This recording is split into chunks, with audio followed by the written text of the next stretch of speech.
आमा बुवा दाजुभाइ दिदीबहिनीहरू मेरो घरमा प्रहरी आएको छ।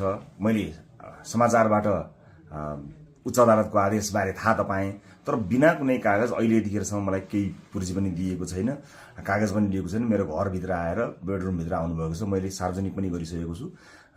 अब यसरी तैनाथ उताबाट आदेशभन्दा पहिले तैनाथ हुने यो सबै चिजले एउटा ठुलो आशंका सृजना गरेको छ। मैले सम्मानित अदालतको आदेशलाई सधैँ मानेकै छु, कानुनलाई मानेकै छु। म पहिला पनि आफै उपस्थित हुन गएको हुँ, अहिले पनि सार्वजनिक गरेकै छु। तर यो राज्य आतंक, यो धरपकड ममाथि के कारणले भइरहेको छ मैले बुझ्न सकेको छैन। भोलिको चितवनको कार्यक्रमलाई निरन्तरता दिनु होला।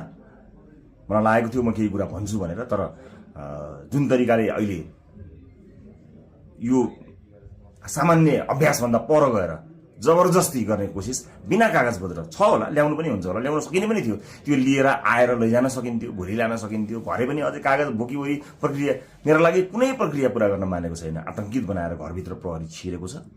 म यसै पनि गिरफ्तारी दिन्छु भनेर बसेकै छु। जे होस्, आम नागरिकले सब चिज हेरिरहेका छन् भन्ने मलाई विश्वास छ। न्यायको लडाईँ म एक थोपा रगत रहुन्जेल लडिरहन्छु। यहाँले साथ दिनुहुनेछ भन्ने विश्वास मैले लिएको छु।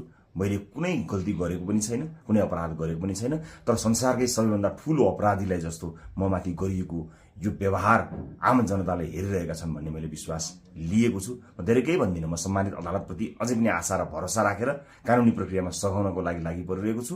यो दुनियाँका जति पनि न्यायालयका ढोकाहरू छन् ती सबै ढोका ढकढक्याउँछु आफ्नो न्यायको लागि। र मलाई थाहा छ यहाँहरूले सबै कुराको साक्षी बसेर हेरिरहनु भएको छ होला भन्ने मैले विश्वास लिएको छु। म यति जानकारी मैले दिनु उपयुक्त ठानेर मैले यो भिडियो रेकर्ड गराएको छु। चितवनमा जति पनि मेरा आदरणीय मतदाता आमा बुवा दाजुभाइ दिदीबहिनीहरू हुनुहुन्छ, भोलिको कार्यक्रम नरोक्नु होला। अन्य साथीहरू आउनुहुन्छ, उहाँहरूले कुराकानी गर्नुहुनेछ, निरन्तर चलिरहन्छ। मलाई यिनीहरूले हत्या नै गरेछन् भने पनि नेपाली मतपत्रमा घन्टी चुनाव चिन्ह बसेको छ। मलाई आशा छ, यो एउटा आशा र भरोसाको आवाज हामीले बुलन्द पारिसकेका छौँ। निरन्तरता प्रदान गर्नुहोला। म कानुनी लडाईँमा छु।